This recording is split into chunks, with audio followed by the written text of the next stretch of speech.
Bernie Sanders is probably one of the few politicians in America that says things that are completely common sense that everyday Americans agree with, but for some reason, no other senators are saying this.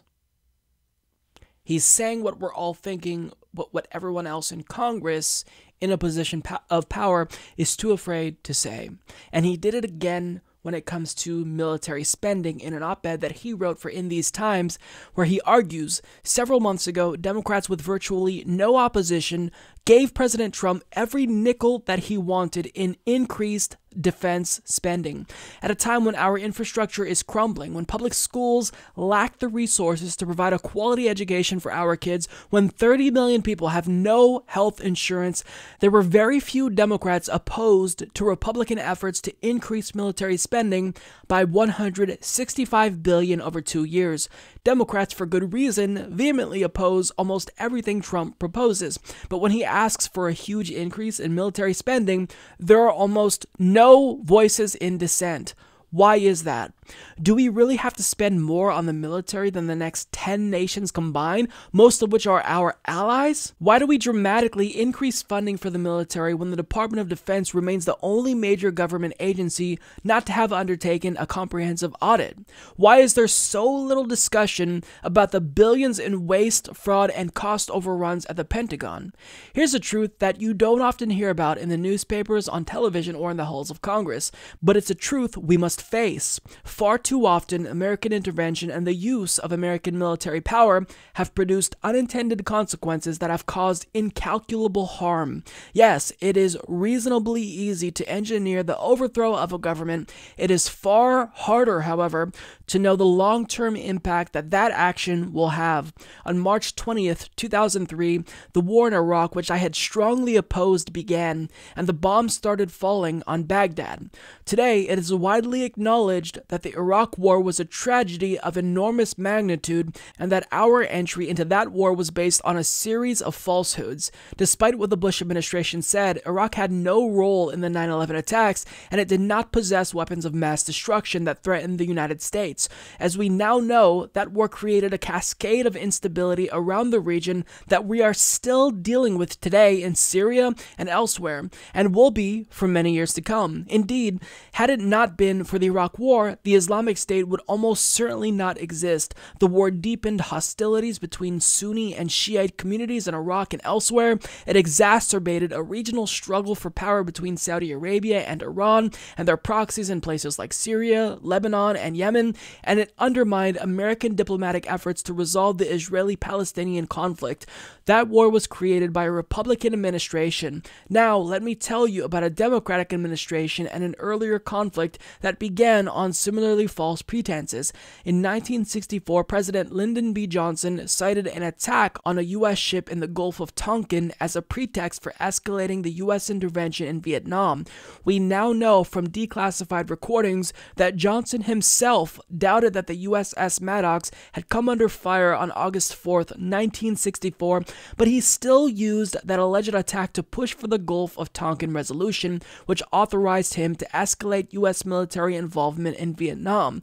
Johnson's administration consistently misled both Congress and the American people into that war, just as the Bush administration misled us into the war in Iraq. The lesson that must be learned from all of this is that foreign policy disasters occur when presidents refuse to tell their people the truth and when Congress abdicates its constitutional responsibility to get that truth. So he's kind of making multiple arguments simultaneously. On one hand, he's saying, why are we spending so much on the military?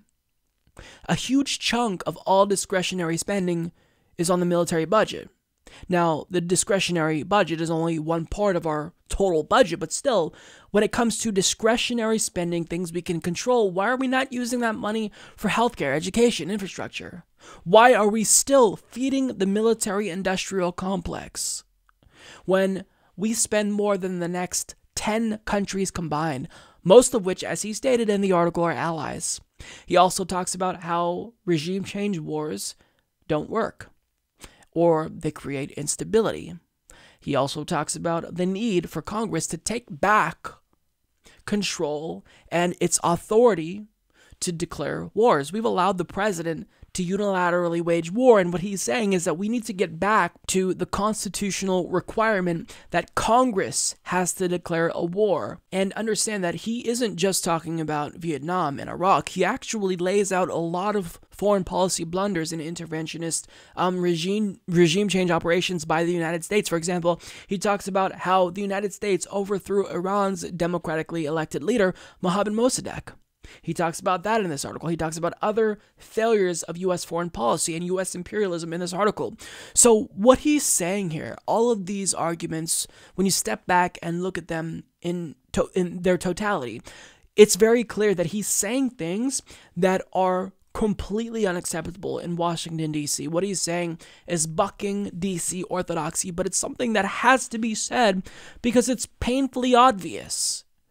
How is this not the default position? What Bernie Sanders is saying here should be embedded in the Democratic Party's platform. It should be echoed by every single sitting senator, by every single Democrat in the House. But the fact that they go along with it, with Donald Trump's military increases without question, and then try to claim to be the resistance, is fucking hypocritical. I mean, look at Tammy Duckworth. She's someone who likes to pretend to be part of the resistance, who's so strong against Donald Trump, she calls him President Bone Spurs. But what did she do? She voted not just for his military budget, but to increase his powers to spy on Americans without a warrant. So what Bernie Sanders, I think, is saying in sum is that what we need is for Democrats to actually resist Trump where it matters, resist Trump where they can make a difference, and giving him every single nickel of his fucking ridiculous military budget, that doesn't make you part of the resistance if you go along with that. That makes you an assistance. You're an accomplice to what Donald Trump is doing. You're an accomplice to the crimes that are being committed by our military in Pakistan, in Yemen, in Somalia. So I like that Bernie Sanders is starting to really, he's giving us a sense of what his foreign policy will be in 2020, but what he's got to do is he needs to take a strong stand when it comes to the drone program. You've got to end the drone program 100%. Back in 2015, he vocalized support for it, saying he would probably continue the drone program that Obama started. Now, would he scale it back? Sure, but you need to end it, Bernie. So I want him to speak on that. And additionally, he needs to adapt to what progressives want when it comes to Israel-Palestine. If you don't start seriously considering BDS, then how can you look us in the face and tell us that you want there to ever be peace between Israel and Palestine? Because what stopped apartheid in South Africa was boycotts, divestments, and sanctions. So human rights activists, including Jewish human rights activists, are now calling for BDS, not because they hate Israel or Jewish people, it's because they want peace and they want Palestinian human rights to be respected. And if Bernie Sanders, a Jewish American, perhaps the first Jewish president, were to take that stand, imagine how powerful that would be. Now, I don't want to shit on Bernie because what he's doing here is absolutely great, but I like where he's going with this, right? I like that the way his foreign policy is taking shape, it's much more progressive than the indications that he gave to us in 2015. Seems like he's moved in a positive direction, but I just want him to have, a very progressive foreign policy record. And this is certainly a good start. So credit where it's due. I just wish that other people would say the same thing, because I don't think that this is something that's controversial. It may be controversial in Washington, D.C., among pundits in the mainstream media, but it's not controversial to normal Americans. We're all thinking it. We just need someone who actually has power to say it. And he did that, which is absolutely admirable. You could support the Humanist Report at patreon.com/Humanist Report. But trust me, I'd have way more supporters on Patreon if that was my podcast. Sad.